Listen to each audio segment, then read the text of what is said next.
just letting you know, right now, this video may be long, so bear with me, but I'm gonna just go ahead and go over some full body dynamic warm-ups. So these are just good to do right before your workout. I'm gonna kind of emphasize some stuff you really wanna aim for, especially to kind of avoid that back pain that you're feeling. So it's pretty much just trying to make sure that you're firing your glutes, your butt, firing your hips, keeping your core nice and tight. So you want to warm that up, and then also warming up, your hamstrings and your quads as possible, as properly as possible. And then that's it. So let me just show you. All right, cool. So first thing I like to do, especially if you're sitting in the desk all day, especially if you're like just whatever you're doing, day-to-day job, I don't know what it is, but if you're sitting all day, you want to really do this, okay? So first thing I like to do is just get my back nice and warm, right? So from here, all I like to do is kind of just get like a little bit stretching going here. So I kind of just do this stretch for a little bit, kind of hold it for a bit, kind of move back and forth out of that, and then same thing again, just to kind of get my body nice and awake, right? The first thing I want to go ahead and do is pretty much get my chest on the ground, and then hips on the ground as well. You're familiar with this? You're only gonna go up a quarter of the way. A couple things you wanna keep in mind is to keep your core and your butt squeezed as hard as possible. And you wanna do about 10 reps of these, all right? So just do about 10 reps of these, kind of get out of that a little bit, stretch a little bit more. If you feel like you still need it, do another 10 more. After that, you can kind of go into your upper back a little bit. So we'll do a little bit of cat and dog. So you get in that tabletop position. From here, you want to go ahead, get your back nice and open, take a nice big breath. From there, push your butt away, head forward, squeeze your shoulder blades together. Same thing, you want to do about maybe 8 of these, 6 to 8 of these, depending how you're feeling. Just going back and forth a little bit. And from there, once you're done with that, you can go ahead and do what we do is pass-throughs, but instead of having your arms all the way up, extended, I want you to go ahead and put your hand behind your back. Same exact thing you'll mimic. You open up your chest, and then from there, bring your elbow to your other elbow. Same exact thing. Really open up your chest, really open up your hips. You can do about 3 on one side, 3 on the other side. You can do 2 rounds of that. If you really don't feel too good, you still don't feel warm and loose yet, it all depends on you. It all depends on how you feel that day. All right, we'll do a couple of these. Maybe 2 rounds of 3 sets on each side. I kind of like to lean back a little bit as well, kind of get my ankle stretched out.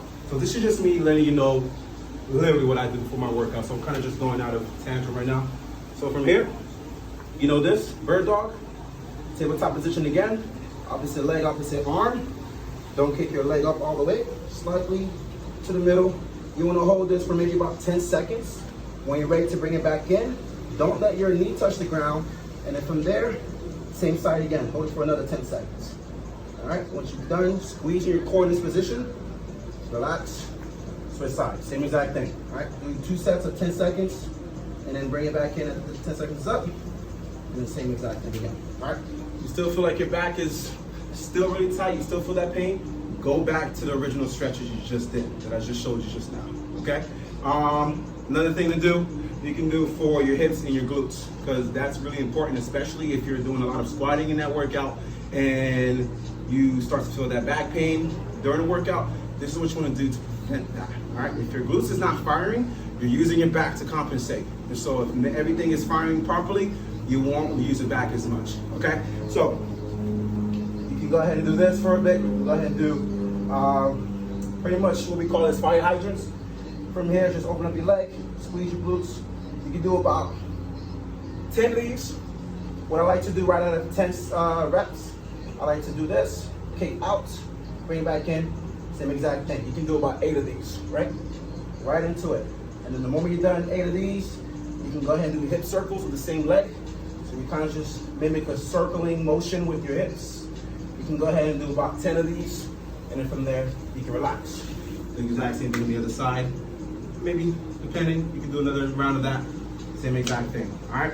Another thing you can do for your glutes is hip bridges. So when you're done with that, you can bring your feet in to your butt. Drive your hips up, squeeze your butt as hard as you can, and then back down. When you're doing this, make sure that there's no arch on your back, okay? So you should not be here and then going up and then come back here. You should be all the way secure on the ground with your lower back on the ground as well. So restart yourself if you have to do it, and then keep your core engaged, and then pop those hips up, and then reset properly, pop those hips up. If you feel pain, relax a little bit. Don't mimic the movement if it's hurting you. If it's not hurting you, continue to do it. If it's hurting you, take a few steps back and see what's hurting, okay? What else? And that's about it really for your lower back. If you want to, after you do all of that, get your core nice and warmed up, you can do a plank hold for about a minute. All right, so a simple plank, about a minute of these. I'm gonna do side planks as well too. Secure all this area, especially if you're gonna do a lot of movements, especially when you get back to the gym as well. Side planks for a minute or so. And that's it. All right, so hope this helps, Annie, and see you soon.